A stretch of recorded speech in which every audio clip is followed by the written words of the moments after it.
Hello and welcome to the NF Show, episode number 27. Lucas returns. This is the official weekly podcast of NF Magazine, and in case you're getting some Earthbound vibes there, I'm not talking about that, Lucas. I'm talking about the founder and editor-in-chief of NF Magazine. Lucas is our special guest host. Hello there, Lucas. Hi, everybody. And as you can see, he has upgraded his backdrop. That's right. With a real authentic Donkey Kong arcade machine and an awesome poster that came with one of the most recent issues of NF Magazine. That's So absolutely if true. you're envying those things, you should probably subscribe to the magazine because one of those types of things could be yours. And of course, I am not here just with Lucas. If you're a big fan of Evan, and I know a lot of you are because you always talk about how much you agree with him, Evan is here as well. How's it going, Noah and Lucas? It's great to be here, and I'm sorry everyone values my opinions more highly than yours, Noah. Get better opinions. I think it's just that they recognize you have such a fragile ego and need constant affirmation to feel better about yourself. Yeah, that's probably true too. When I see people disagree with me, I go off on temper tantrums. Not on the show. I smile, but behind the smile is just depression and sadness. Yeah, you should see he just blows up as soon as we hit the stop button on the record. Evan just goes off the rails every week. Sometimes it's angry, sometimes it's crying. I act like a Mario on the show, but I'm a Wario behind the scenes. In this episode, we have a couple news bits that we're going to cover. We have a new we have more details on the next Fatal Frame game that's going to be on Wii U. We have new impressions of Shovel Knight and Guacamelee Super Turbo Championship Edition. Mm-hmm. And we get some inside information from Lucas about the next issue of NF Magazine.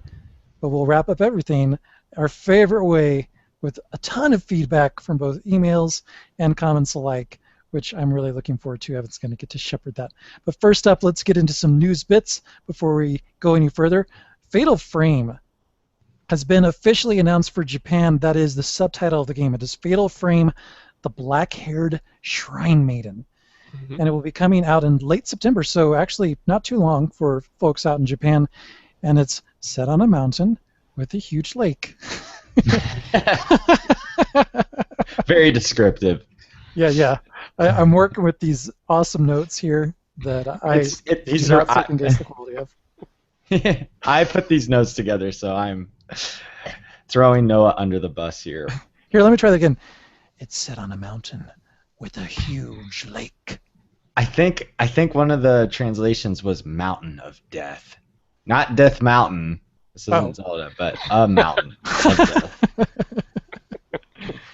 So with this huge lake being nearby, water is a prominent theme in the game, and it is used as a way to cause unease, distress. There may be some of you out there who are scared of lakes because of bacteria or angry fish, or maybe just of drowning because you don't know how to swim. Maybe this lake will do all those things and more. I was thinking like alligators or something like that. But your first thing is bacteria, which is terribly frightening, but it's hard to visualize that fear. Man. Oh, 3 my words, flesh-eating bacteria. Snakes, alligators. There are no alligators in the You're mountains. going to get a terrible infection. No. I live in Colorado, Evan, and I don't know of any mountain alligators, but maybe the alligators jump up the waterfalls into the lake. They kind of like spawn like trout or something. That'd be kind of scary. It'd be kind of like Sharknado, except it'd be with alligators and waterfalls. Ooh. That was a priceless reaction. I'm glad I got that on camera. Wow. The GameCat, I don't know how to react to it. Sure, yes. just nod and agree like, oh, yeah. The GamePad is going to be used as the camera. If you've played a Fatal Frame game before, you may be familiar with the mechanic where you basically have to use a camera and take pictures of the ghosts as they approach you, hopefully photographing them enough times to weaken them to the point where they actually get stuck into the camera. But of course they can physically harm you, they can scare you to death. You can't let them get too close, so that's definitely always the tension in the Fatal Frame games. And so this means it's it's going to be like some other games that use the gamepad to look around, and I'm sure that's going to be like Zombie U in a way, in that it causes a lot of stress, and that you want to focus on the television screen, then you got to pull up your gamepad and you got to pan it around and hope that you get the best smile out of that ghost before you zap it onto the film. I'm getting nothing from my co-host here. Do either of you have any experience with I'm still on bacteria over here. No, the real tension of the new Fatal Frame game will be, of course, if it comes to America, right? We're learning more about the game, and we're becoming more interested in it, but it's a trade-off, because it's like I like to know more about this game. At the same time, I kind of don't want to get too invested in it if it's not going to come to America. And I feel Europe, I feel like, has had even more of like a tease with the Fatal Frame series, because I believe the Fatal Frame 2 remake did go over to Europe, but the new Fatal Frame 4 was only Japan. It didn't come to Europe or North America. And those were both Wii exclusive titles, because I believe Nintendo now co-owns the Fatal Frame series, or has co-owned. It's like a weird, I feel like, deal, but basically they co-own and co-publish every game now for Nintendo platforms, including the spin-off. Like, we did see Spirit Camera out of all titles for the 3DS, but like Lucas said, you would expect it, especially with Nintendo and the Wii U and them talking about needing the software to drive hardware, but you really just don't know at this point. I'm keeping my fingers crossed, and it comes out so soon. It'd be a great title to see kind of get a stealth release this year for the Wii U. It'd help bolster the lineup for 2014. Not to mention, I'd love to see another horror title on the Wii U. I think it's been a while, hasn't it, that we've seen a horror genre game out on the system? Yep. It's true. And yeah, I think Zombie U. I think there was actually an eShop game called like.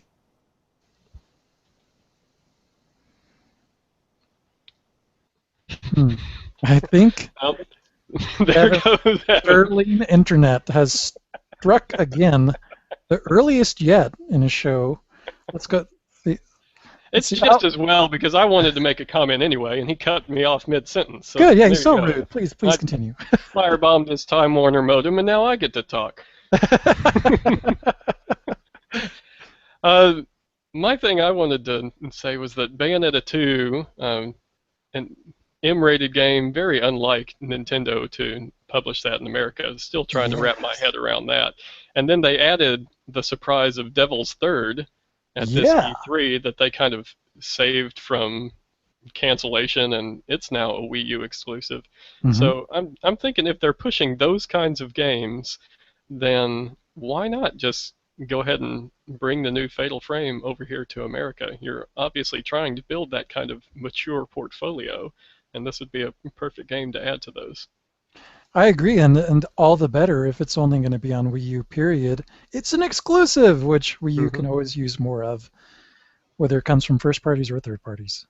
So my fingers are crossed, because I'm a light fan of Fatal Frame. I've played a couple of the games in the past, not on a Nintendo system, unfortunately, and they've always got really great premises, and they're good at being scary.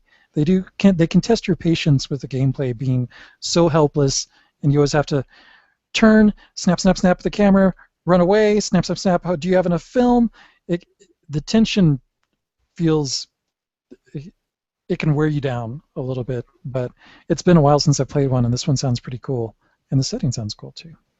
Yeah, I would hate for the series to go out on Spirit Camera in America. That was the last one we got. It was the 3DS game.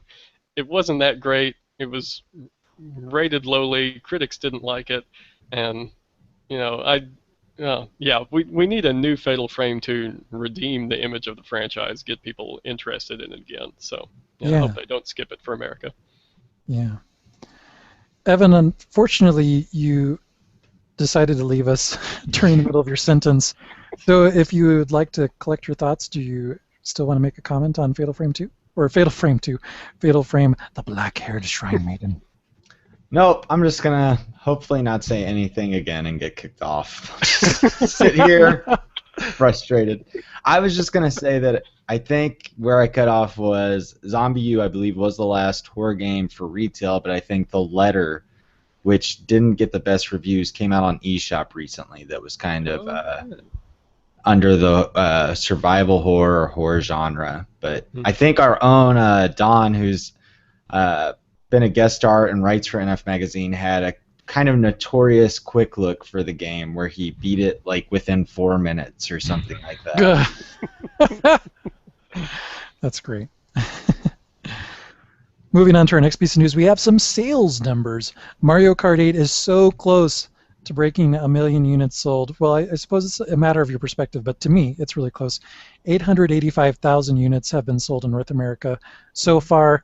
Tamagotchi Life has sold 175,000 titles, but we don't have any hard numbers on how many units Wii U and 3DS, the actual pieces of hardware, have sold, which you can take one way or the other. But Mario Kart 8 is off to a great start. It's probably it's not going to be is it going to be the first million seller? No, it can't be the first million seller for the Wii U. I think New Super Mario Brothers U has been a million seller in North America. I mean, worldwide there have been a couple million sellers for Wii U, but New Super Mario Brothers U, I think, is at least one of the million sellers in North America alone. Yeah, I think Wind Waker, and I would assume 3D World has reached that level. Maybe not at this point. I think Wind Waker really took off, the Wind Waker HD remake. Yeah. So good numbers. This is that time of the month when we get sales numbers, and these are good ones. So we'll just focus on those, and we'll just keep wondering what's going on with Wii U and 3DS, and maybe we'll find out in the future. Maybe at a Nintendo Direct. I don't know. Optimistic, Noah. Coming in to save the day. I'm just doing that because I'm main host this week. Oh, you can be a peanut gallery. I thought this was kind of like your job interview. You're kind of getting ready to take over for Reggie's place. You can take those numbers one way or the other, but Mario Kart 8 did well. That's it for our news bits and introduction. Before we get into talking about what's up next for the 10th issue of NF Magazine, we're going to go around the table, virtually speaking, and talk about what we've been playing. Since Lucas is our special guest, I definitely want to start with him. So what's been on your menu, Lucas? Well, I know you guys have been talking about Shovel Knight the past couple of weeks, and that game is my current jam. I played all the way through it, all the way to the end. Have you guys finished it yet? I have. Finally. You have? Okay, great. Have you really finished it, Evan? Yes, I actually finished it. Surprisingly, I didn't think I was going to have time, and then one night just knocked it out. Well, then Evan knows one of my favorite parts of the game comes in the credit sequence, because NF Magazine and the whole Nintendo Force team actually gets a shout out in the credits, which I'm really pleased about. I'm happy that we've been able to come together as a group, and we're making such an impact in the Nintendo fandom that we actually got recognized in the game, so that's pretty cool. Very cool.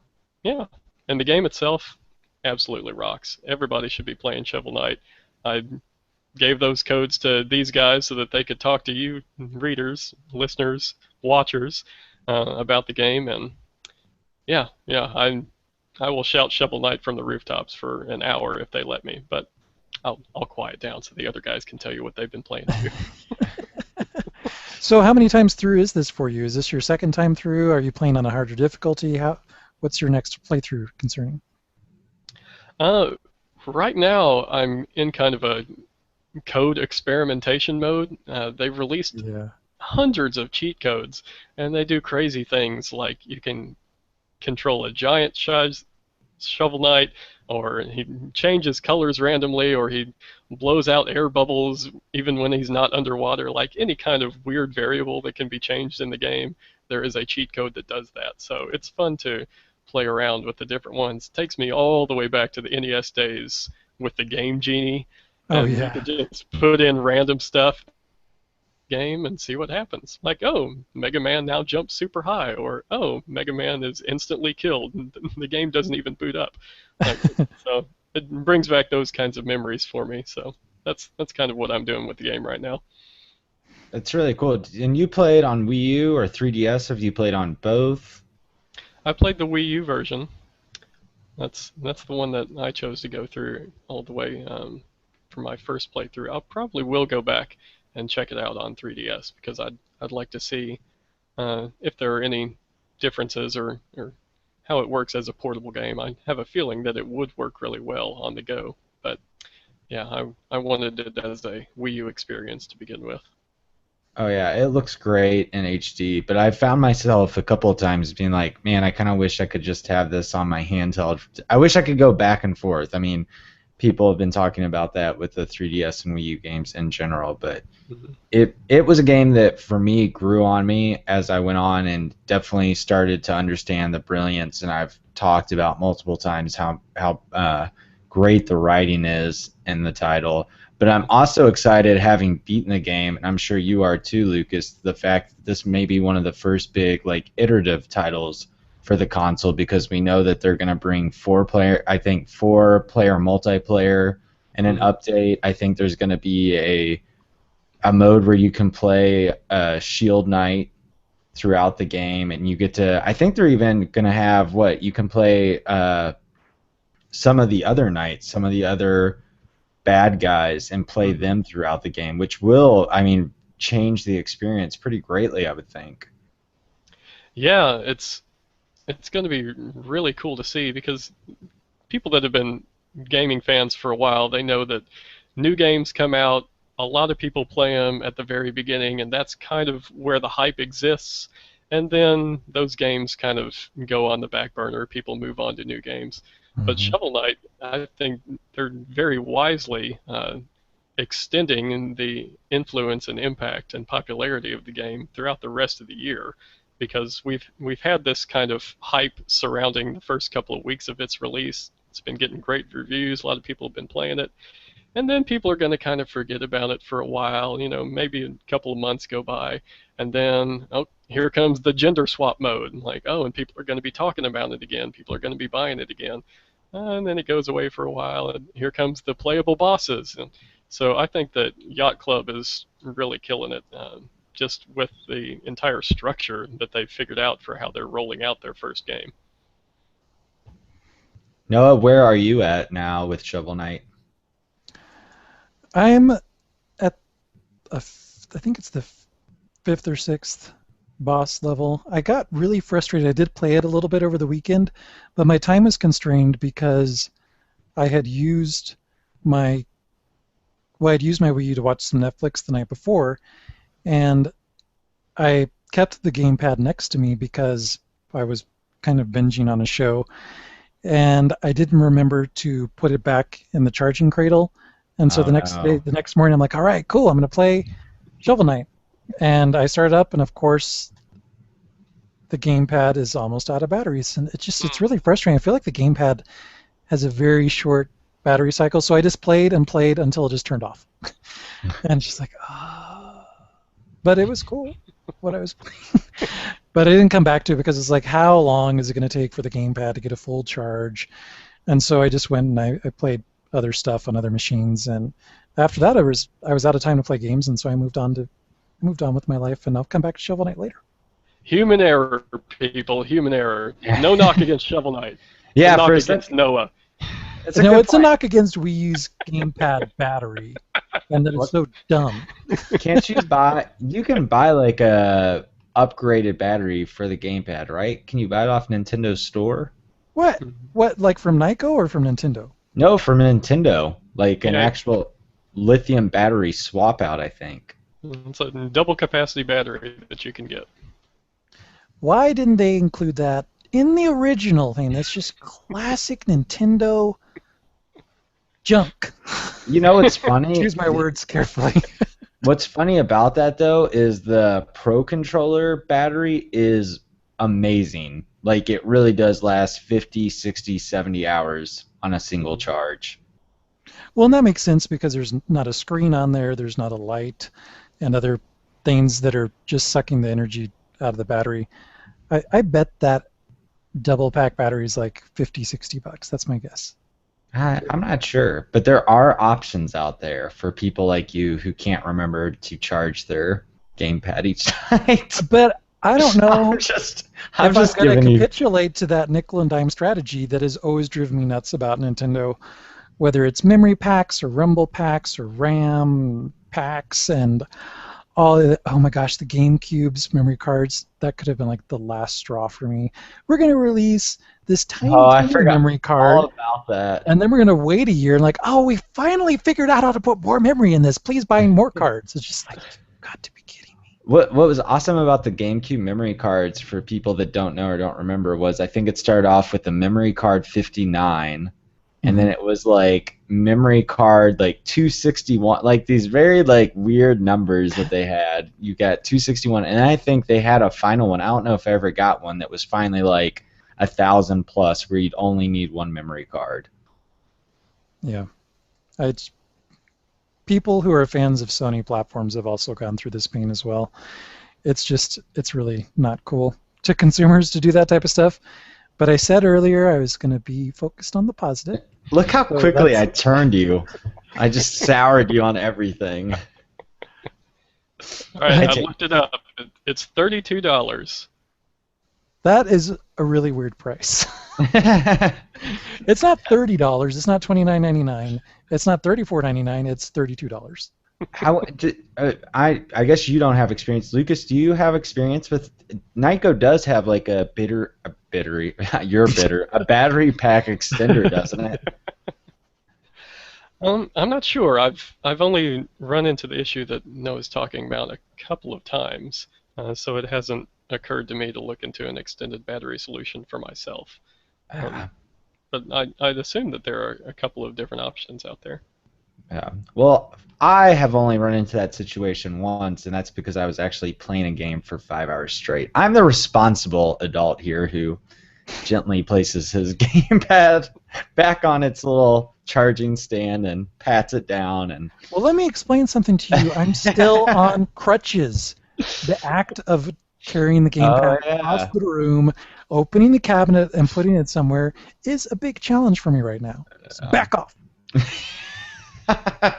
And that's been what we're playing.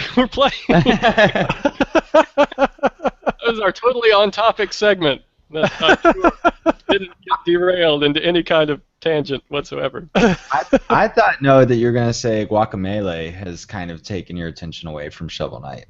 Well, it has. I actually finished that this weekend, and it was fantastic.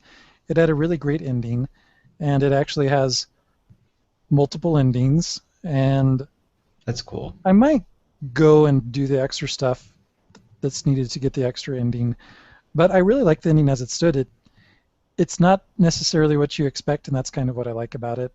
And the final boss battle was thoroughly challenging and fun, but more than anything, the final dungeon was really well designed. They have really great designs in general, but the final dungeon, it just feels like Drinkbox Studios was firing on all cylinders and really putting to smart use where they should integrate each of the blocks that you would need to punch through, and then there's a whole new gameplay mechanic that's introduced that mixes up how the platforming's done, and then all of a sudden you'll stumble on this little side path that provides a connection all the way back to an earlier area, and it felt so rewarding, and the platforming challenges were definitely challenging. The music was great, and then it had this really great ending, and I just wanted to sit there and stay in the game's world and keep playing through it. But after just kind of tooling around and I went back through, it's like, all right, I'm going to take a break from this. I really need to play through Shovel Knight, the rest of that. But I'll probably come back to Guacamelee again in the future because I've really enjoyed it and definitely still recommend it. But that's my gameplay talk. How about you, Evan? I started Guacamelee, and I really had no feelings for it, good or negative, so far. But I've only played like the first 30 minutes, and still, to be fair, very much the tutorial. I kind of got to the section you talked about that's like Mighty Switch Force esque, where you're like pressing the dodge, or maybe it's not, but you use the dodge functionality, I feel like, in a similar way, where you're like dodging through like blockades or vines or whatever. and everything does feel pretty good. I guess part of for me that I know really speaks to you is just the aesthetics to it, and for me, I can I understand that it's really well done, but it's not something that I'm like, oh, this is great, this is fantastic. But I'm excited to see the world does look pretty big, judging from the map. So I'm excited to see how that goes. I don't know how I feel about the map. I know we talked about that. It wasn't exactly what I was picturing, and it seems a little busy in its design, but maybe it'll work out once I see it. I do notice that they show you, though, like the areas you can go back to, which is a nice touch on it. Yeah, I think you need to get through the first dungeon, so to speak, to get a really good feel of how you like the game, what do you think of the map, and so on and so forth. And hopefully that will drive you to go further. I think it will. I think on your word alone, I'm gonna give the game a fair shake, but I feel like it doesn't have the best opening for like a Metroidvania title. I mean, this is the gold standard, but Metroid games are just so great. It just starting things off, whether it's with like the atmosphere of Super Metroid and the rain coming down. I mean, you obviously start in the lab, but then you come down on the planet. Or just the other games where I feel like they have so much like tension and suspense and get you going. And this one kind of starts out slowly, and it's a little text heavy, and I can't do long tutorials. I don't think I could go back to Skyward Sword ever again because I remember how long the tutorial section to that is. I really want games that just kind of let you go. And Shovel Knight actually is a really good one about kind of teaching you through the environment instead of having these stop and text segments that are so plentiful. But the other game I have been playing is, and I only played it for a minute. It was my Club Nintendo Platinum Status Award. I got Donkey Kong Country Returns 3D, which I absolutely adored on Wii. But I sold my copy in once I knew there was Donkey Kong Country for the 3DS because I knew I could get a digital copy, and I'm pro digital, even though the account system's not perfect. But it obviously takes a hit being on the handheld, but that game's so brilliant. I played a couple of levels, and it just reminded me how amazing that game is. Retro is just, they're so great. They have a flawless game record library. It just makes me excited for what they're going to have next, even though I'll be angry it's another Donkey Kong, but then I'll love it when it comes out because that's the cycle I go through every couple of years now. Yep. I'll agree with the recommendation on Donkey Kong Country Returns 3D. It's been a while since I played it. I did the review back in, I believe it was issue 3 of our magazine. And yeah, I really liked it too. I liked aspects of the game on Wii and on 3DS. I wish that there was some way for the strengths of both versions to have been combined. But yeah, the 3DS version, absolutely worth playing. Great game. Probably a little bit better if you have a 3DS XL than a normal 3DS or 2DS, because there are times when Donkey Kong and Diddy will be really small in the background of some stages if you've got one of those normal-sized 3DS or 2DS screens. So the XL's extra real estate helps out. I'm glad you brought that up because that's something I noticed. I think in the first level, for people who haven't played it or just don't remember, you get shot into the background of certain stages. So like on a big screen that wasn't a problem, but even on the XL I found myself being like, wow, this is a little difficult for the 3DS screen. But I do have an XL, but yeah, I can't imagine trying to play that kind of stage on the 3DS. Yeah. That's what we've been playing, but now we're going to move on from that and get into talking with Lucas about what we can look forward to for issue 10 of NF Magazine. Up to now, the cover and the theme have not been revealed, but as of this episode, you're going to get that information first here on the podcast. Lucas? Hey, what do you know? It's time for another... That's me trying to... Let me transition to my natural radio DJ voice. Oh wait, we're streaming video. That doesn't work either. Right. How about I just talk like a normal human being? we got another issue of the magazine coming out. Issue number 10. Very excited that we have hit double digits with NF Magazine. As you all know, fans, subscribers of the magazine, every issue has a theme. Last time we did a Father's Day theme. This time, the name of the issue is When Worlds Collide. And it's going to be all about video game crossovers. And this year has had a ton of them. We had Professor Layton versus Phoenix Wright that's coming out soon. We've got Super Smash Brothers that has been, the talk of the Nintendo fandom for months and months, and that's coming out both versions later this year. We had Yoshi downloadable content go into Sonic Lost World and Zelda DLC. There's so many examples of games and worlds crossing over with each other this year. And so we decided that it was the right time to focus one of our issues on that. So Hyrule Warriors is the game that will appear on the cover. It's coming out soon. It's going to be out in September. And it is a mashup of the Legend of Zelda series and Dynasty Warriors. Dynasty Warriors is a series that Nintendo fans might not know quite as much about, so our preview in this issue gives a little bit of history, background on that series, so that you can start to get excited for this new game that's coming in September. And then we've got lots of other great things that support the theme. We're doing a top 10 list of the best crossover cameos in Nintendo history. When you're playing Super Mario RPG and you go into the hotel and Link is asleep there in the bed for no reason. Link just pops up in Mario's world and it's not explained. And just little moments like that. So we've got a list of those, doing a timeline of video game crossovers. When did this practice begin? Who was the first publisher that decided to take one brand and then another brand and put them together in one game? We've got Tegan, our teenage correspondent, who is always playing games that were released before he was born. So this time I made him play Battletoads and Double Dragon. Oh, wow. He had never played Battletoads. He had never played Double Dragon. So for him, the nostalgia factor of, these two cool series coming together, this is going to be really awesome. That's off the table for him. So it's unique to get a fresh perspective of somebody who doesn't know the characters, isn't invested in the series as they existed before the crossover, but can just come in fresh and look at the game as it exists from a gameplay perspective, just purely without those rose-tinted glasses on.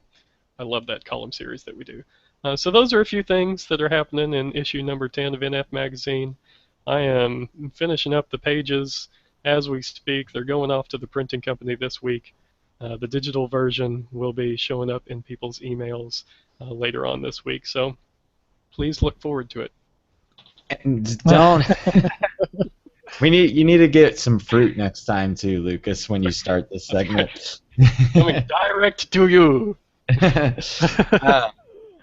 Don't let Lucas undersell to how awesome the cover looks. I love what he does with color every episode, and I think the last time you were on, we were talking about the Shovel Knight issue, which still may be my favorite cover for NF Magazine so far, and I'm looking over to my left because I have them set up in the bookshelf right here, but I'm really excited. I've seen what the digital version looks like, but I'm really excited to have issue 10 in my hands because there's a deep red kind of that sets the tone for the newest issue that I find very eye-popping and really excited to have up on my shelf.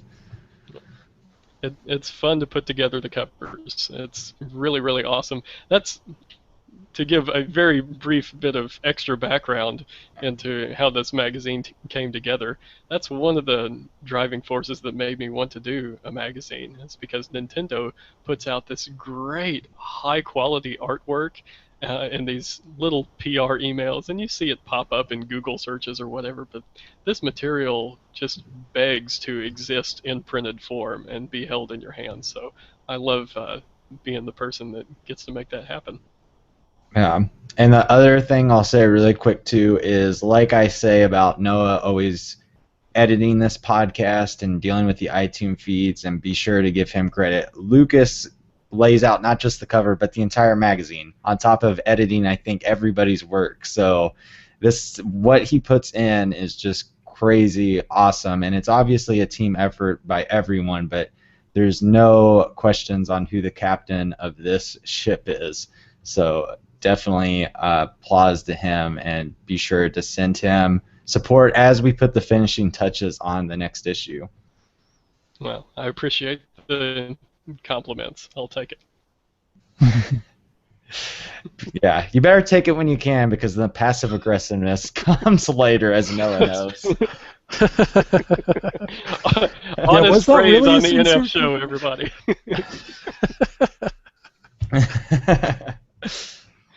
Yes, it was sincere, Noah. How dare you question me? All right, that is our preview for the next issue of NF Magazine, and if you were one of the Kickstarter supporters of year 2 of NF Magazine, you might have recently gotten a copy of the first issue in the mail, which was awesome. I got one of those. Check it out. It's beautiful. It's very real. Yeah, I got it at first, and I was like, I didn't connect the dots because I didn't know exactly when it was going to arrive, and I was like, that's Fire Emblem. What's Fire Emblem doing on the latest issue of the magazine?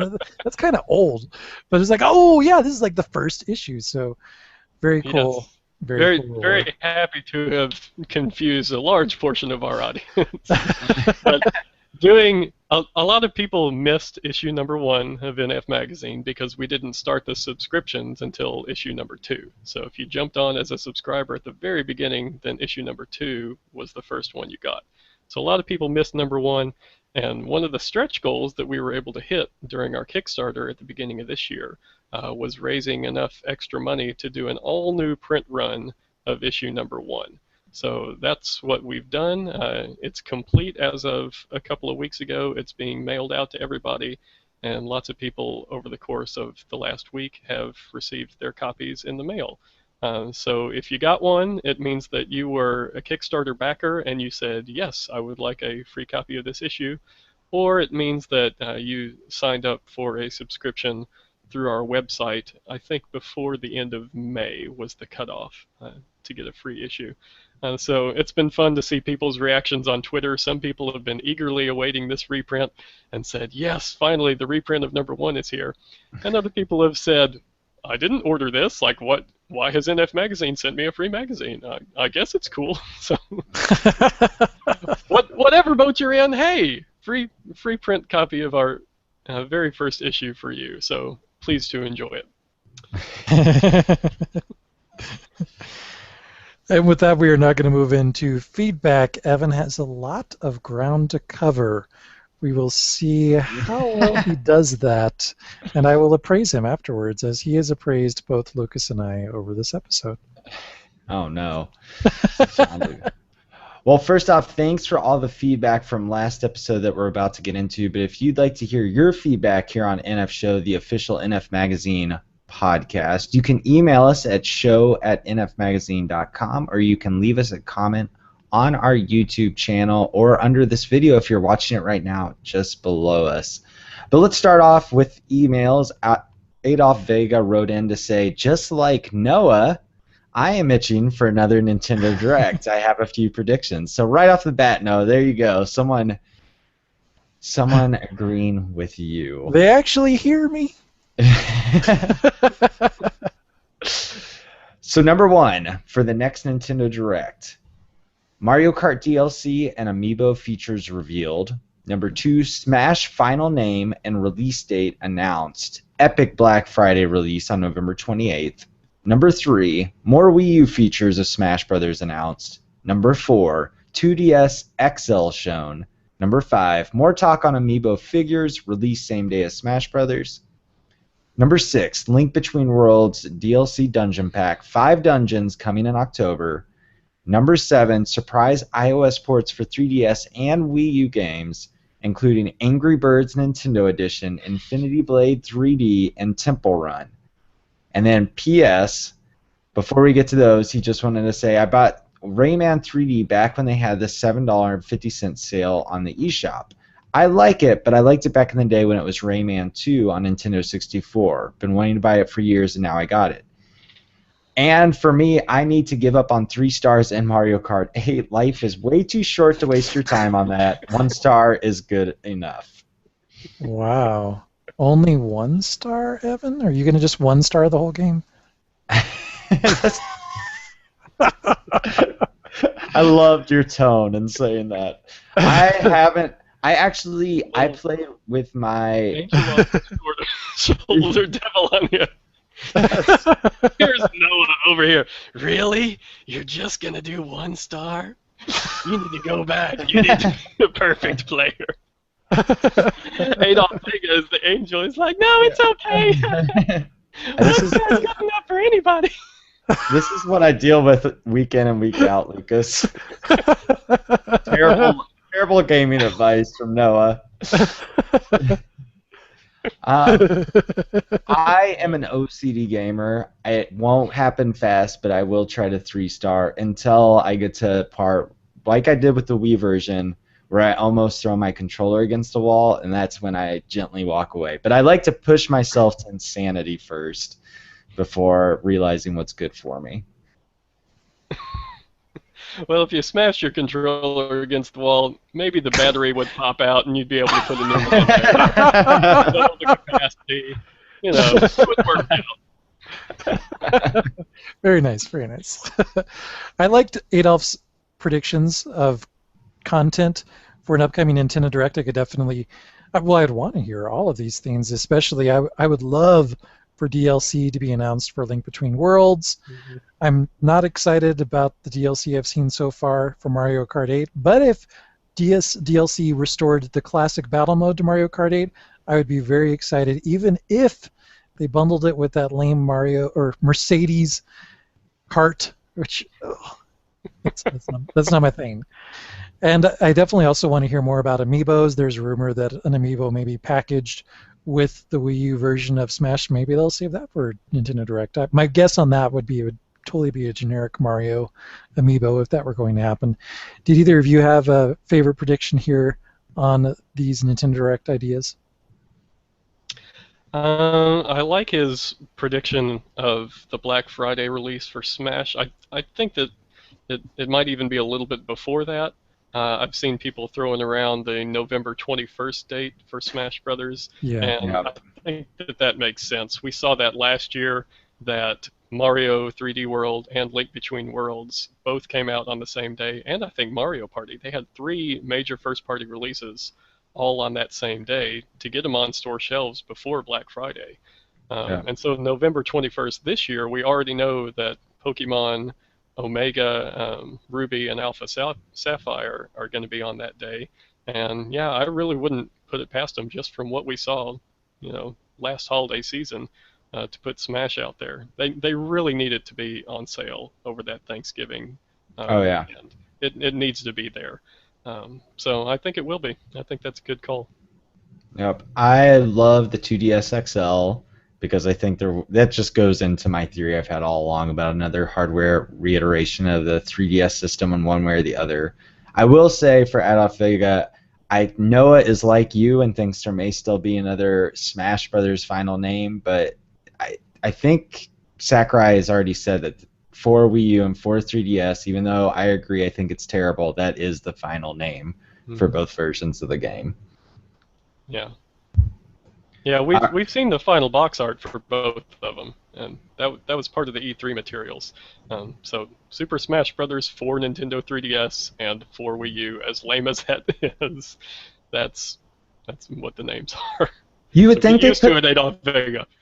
You would think they'd put the numerical 4 and for the 4 or something, so it'd have like a shorter moniker. But nope. Well, from Terror, who wrote in once again, which is great, said, I'm well happy to see Fire Emblem characters in Super Smash Bros., though I would have really liked Chrom instead of Lucina. Am I pronouncing those both right? Okay. I see Noah giving me the yes, Evan. Just. What was that? I think you're on mute. All right. I'm agreeing with both the pronunciation and the statement. Okay. That is my comment. I didn't like Lucina at all. Happy to see Marth back because he's always the character I do best with. Having Robin is pretty cool, but I agree with Noah, once again, 2 emails in a row, Yes. and that I didn't even know who that was when it was first announced. Onward. I hated Earthbound and was totally bored by it, so I'm glad no characters from there are in it. Ooh, burn, Earthbound. And while other characters are up, I'd rather have Bayonetta than Zero Suit Samus. Seriously, I agree with that comment. Totally. All right, I'll be the dissenting voice on that one. You will agree, Lucas. And Pac-Man? I never liked Pac-Man, even as a child. Oh, now Dang. that is harsh. Yoshi, Diddy, Villager, Day-to-Day, Fox, Wii Fit Trainer. There's so many other better characters. Man, let me see Apollo and Miles go at it. Sigh, but of course, these are my opinions. I feel like, I think how I read that's probably against, it made it seem like, oh, my opinions are just not up to stuff. I love it, Tara. I'm glad to see your personal opinions, you throw them out there. Anyway, I've been playing Tamagotchi Life, and man alive, I'm so addicted to this game. It's so amusing and awkward at times that I find myself checking my Mii's several times a day. And this is kind of an update on the previous email, which is cool to see. Tara's still awaiting Shin Megami Tensei 4, which isn't out yet in Europe, though it's expected in Q3, and Persona Q, which is November 28th in the UK. And also, actually, Devil Survivor 2 Break Record, which is a 3DS port of Devil Survivor 2 for the DS, much like Devil Survivor Overclocked was the 3DS port for Devil Survivor 1. They did a great job with Overclocked, so I'm anxious to see how they handle Break Record. Okay, this is long enough, so I'll end it here. Great show and great list of 3DS games. Quick thing at the end. Link to the Past is the best Zelda game ever, period. Twilight Princess is close. Interesting. Well, it's good to see at least one opinion from Tara that I can agree with. Link to the Past is a pretty great game. But come on, hating on Pac-Man, hating on Earthbound, that'll get you killed on the internet, dude. Don't let your address get out there. The fan gamers will be all over you. I'm curious how many younger gamers know. I'm guessing that it's gone through the roof since the Smash reveal. Pac-Man's gotten another day in the sun. Mm-hmm. All right, next. Sorry, go ahead. Well, one other thing that Tara mentioned, talking about Robin in Smash, I really liked that reveal, and I was not expecting it. Some people had put Robin on their fantasy Smash rosters, and I just wrote it off. I'm like, Robin, really? People, come on. Like, you might as well put Captain Crunch on there. Robin's never going to happen. But I was proven wrong, and happily so, because Robin looks like an amazing character. I really love what Sakurai is doing with these newcomers. Each one, it seems like, has got a unique gameplay hook that separates them from all the others, and so I'm happy that I was wrong about Robin. So yeah, Robin is pretty cool, Tara. You got that one right. I also like with Robin, I believe Villager and Wii Fit Trainer, the characters they're introducing also are there's palette swaps, but they're for genders, so you can play as a male or a female, which I think that's been really cool to see the inclusion of so many female fighters. Hiwata has written in with another Wii U story, which is really fun. So Hiawatha says, on the day before Independence Day, I got to play with some Wii U with my daughter, my brother, and niece. My daughter is still 4 years old, though she'll be 5 soon, and my niece is already 4 years old. Surprisingly, instead of playing any Mario game or Rayman, she wanted to play the bird game, which is Chasing Aurora. However, we didn't make it through an entire round before she got bored and wanted to play something else. Again, she made an unexpected request to play Pikmin 3. She held the gamepad while I used the Wii Remote and Nunchuck. She navigated me the best she could to gather some fruit when we finished the stage.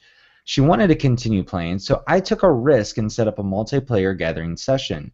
She used the newfangled stylus controls on the gamepad and actually started to get the hang of controlling her Pikmin.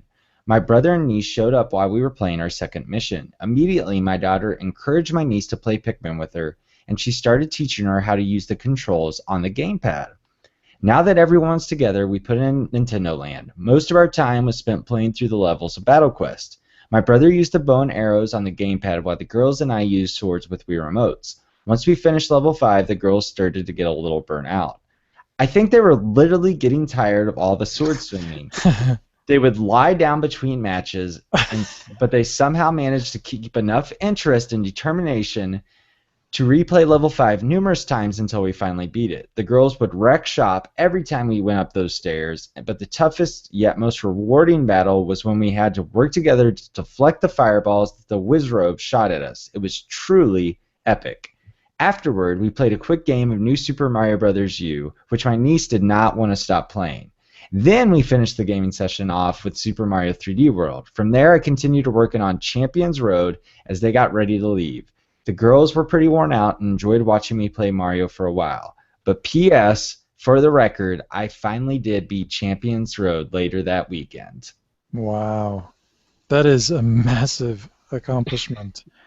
And if you don't mind spoilers and want to see why that is a massive accomplishment and you've played Super Mario 3D World, go into YouTube and watch a playthrough of that level as I did. And I said no.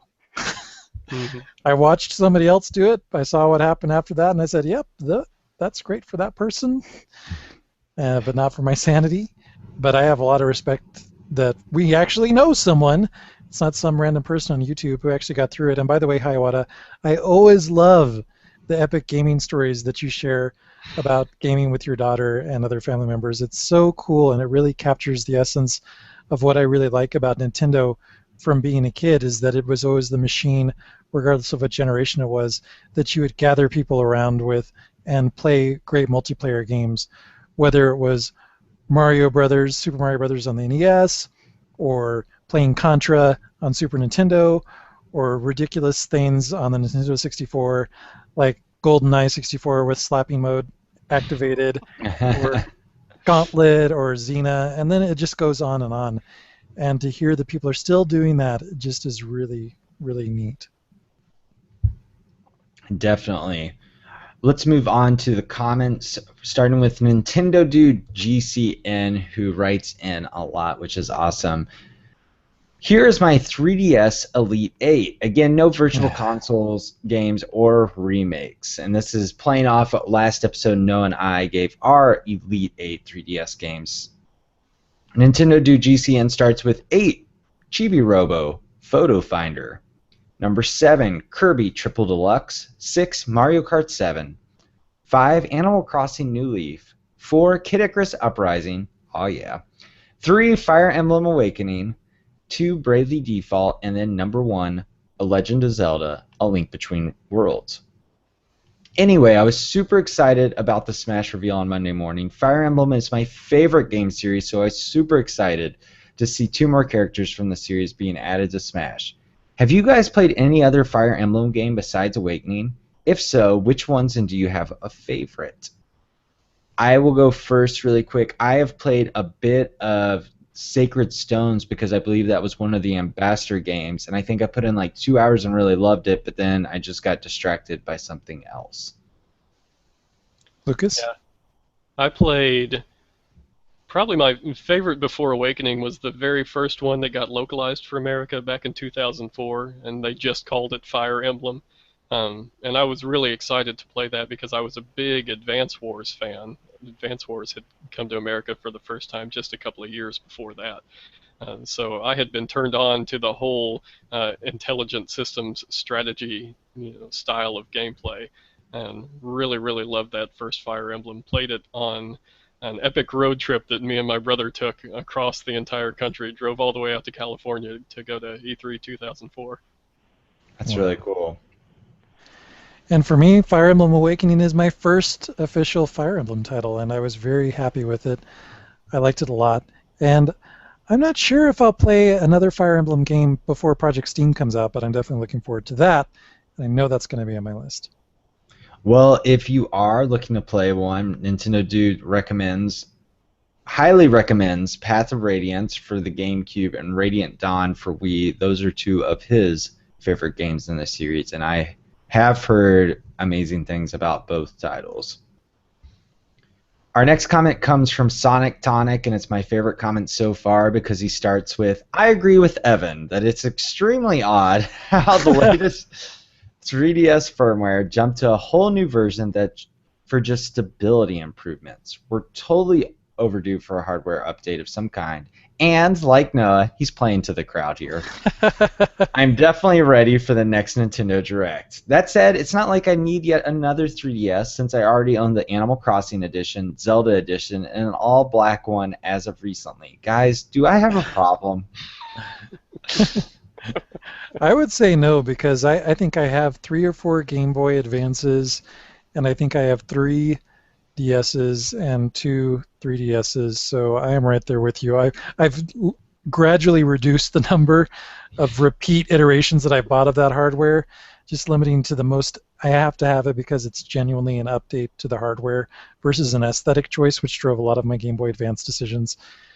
And but I'm totally there with you, and I haven't gotten rid of any of them because I'm just, I guess, a hardware hoarder.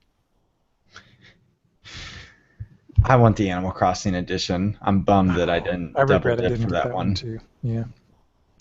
Our next comment from Benjamin A. writes in, I was pleasantly surprised by the Super Smash Bros. Live stream. I really loved Fire Emblem Awakening, and this made me that much more excited for Smash. I'm glad that Evan chose Kid Icarus Uprising as one of his 8 3DS games. Wonderful game. I honestly hope we get another installment of that game on Wii U. Me too. Side note, the Pikmin 3 stylus controls update mimics the control options of Kid Icarus Uprising. Ugh, gross. I'd like to try out those Pikmin 3 stylus controls since we've now had 2 people writing about them. Finally, Benjamin says, you both mentioned Mario Galaxy. I played the first and enjoyed it. Eventually, I'll play the second. My question to you is, what do you want out of a sequel on Wii U? Whatever the sauce they put into Super Mario Galaxy 2, because that was like my favorite game. That's my favorite 3D Mario platformer. It was just spectacular. I agree.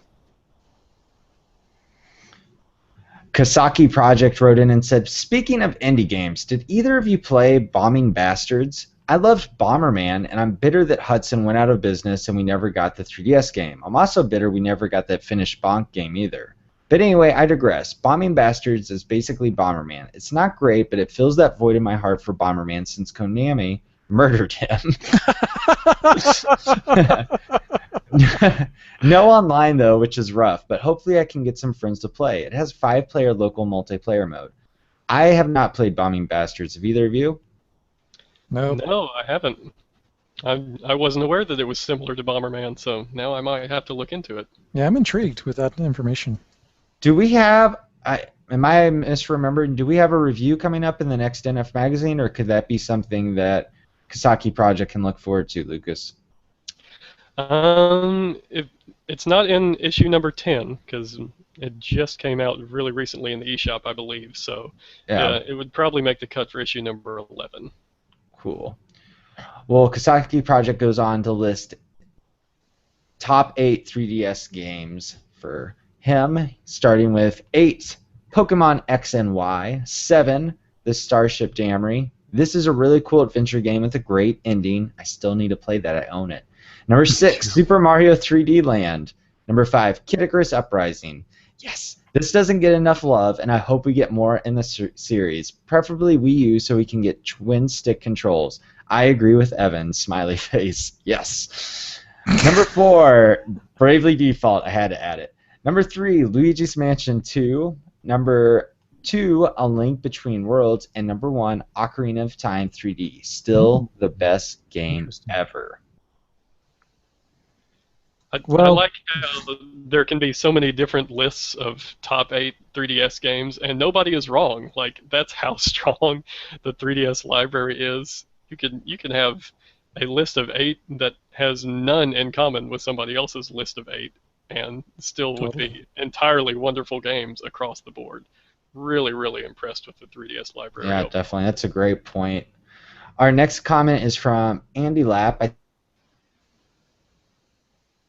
Oh, No, not this one. Well, I'll give you all some insight into why Evan's internet just decided to cut out again. It's because the first sentence in Andy Lapp's email is, "I agree with Noah." Yes. Yes. He This says, is "I agree with Noah. There needs to be a new Nintendo Direct. Releases from E3 were pretty awesome, like Splatoon, Zelda Mhm. for Wii U, Hyrule Warriors, Mario Maker, and Captain Toad. But I think we need a new Direct for the 3DS redesign, like Evan mentioned, and further updates on several titles, like the Amiibo on Mario Kart 8, and Mhm. a new release that I hope will come soon." Yeah. He goes on to say, "I would want a new release for Rhythm Heaven for the 3DS and or Wii U. I agree with that. That would be awesome. Mhm. Even though the 3D doesn't work sideways on the 3DS, maybe they can work it out with a touch-style Rhythm Heaven horizontally. I'm not completely sure what they could do with the Wii U because of the gamepad. Maybe they will just use a touch-only interface, or a hybrid of both touch and buttons, or even make the player use just the Wii remote. That Mhm. worked really well for the game on Wii. My wife loves that, by the way, Rhythm Heaven Fever. Thumbs up for that one. I digress. Back to his email. Enough with Rhythm Heaven. I do want the smartphone slash tablet slash web app for the eShop. I like the Wii U and 3DS version of the eShop, but to be able to purchase games away from those devices would be great, so I don't have to wait for the games to download, especially the 3DS, because I'm either forced to see the download animation or I'm forced to close the device. And I'll be able to play right when I get home. Honestly, the new 8.0 firmware on the 3DS should have background downloading like the Wii U does. Totally agree on that last point as well.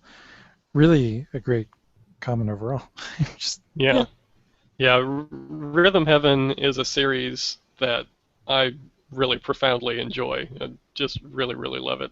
I think that it would be great if they brought it back for 3DS or Wii U. I think it's due. I would be really happy to see that. Mhm. And I think Evan's back. Evan, do you want to Yes. jump on here? We got through Andy Lapp's comment while you were fighting the modem again. So maybe you want to jump on here with what looks to be our final letter. Yes. Thanks, Andy Lapp, for writing in, by the way. I'm excited to hear more from you in the future. Our last comment comes from Portageorge1808, who always writes in with fantastic feedback. It still hasn't been that long since I got my 3DS, so I don't have many games for it yet. But my current favorite 3DS game is Pokemon X, mainly because it helps reignite the passion for Pokemon I had when I was young and that I had lost for several years. I've largely ignored Fire Emblem Awakening in the past because it didn't look like it would be my kind of game. But someone recently talked me into giving it a shot, so I plan to do that when I get a chance. I don't think you'll be disappointed, Portageour. Yeah, I think especially in the wake of the awakening characters. In the wake of the awakening, that's a good sentence. I didn't even Nice. plan that. I could have had that written down ahead of time. In the wake of the awakening characters being revealed for Smash Brothers, I think a lot of people are going to be jumping back on and playing Fire Emblem because they want to get to know who these people are. All those people that saw Robin revealed and said, "Who is this?" They want to know now. So Fire Emblem's going to get an encore audience, I believe. And hopefully that'll play right into Fire Emblem Cross Shin Megami Tensei whenever that game comes out, which hopefully will be next year. Yep. Yeah. Well, thank you very much for going through the feedback, Evan and Lucas. And thank you to everyone who wrote in so many great comments, so many great emails. We got to hear from a lot of our favorite longtime folks who have written in the past, and we also had some new people. So I was really excited about that. Thank you very much for taking the time to not only to listen to our show, but also to write in. It's always appreciated. If you want to subscribe to us on YouTube, you can do so at youtube.com/nfmagazine. You can also subscribe to us on iTunes. If anything happens with that, let me know so I can chase those troubles down. We really appreciate you listening to the show or watching it on a weekly basis. And also thank you, Lucas, for taking some time to come on and talk about the next issue and everything else this evening. My pleasure, gentlemen. Thanks for having me. If you would like to follow Lucas on Twitter, you can follow at Nintendo Force, which is the official NF Magazine Twitter feed. And Lucas, do you want to share your direct Twitter feed or just use the Nintendo Yes. Force one? I'm mostly tweeting from the at Nintendo Force name. My personal account goes woefully underused, but if you want to follow that one, it's at Lucas M. Thomas. And Evan is at Evan Campbell, and I am at This Is Noah. We hope you like the show. We look forward to hearing from you in the comments or via email. And we'll be back next week with another guest host. Don Koopman will be returning to join us. He's got some extra time, so we're really excited to have him on the show as well. So if you have anything in advance that you'd like to ask Don about, previous things that he's written or things that that you may know that he's working on now, send them in, and we'll include them in the show. But that's all that we have. We did run a little bit late tonight. Thank you for staying with us, and we will be back next week. Bye-bye.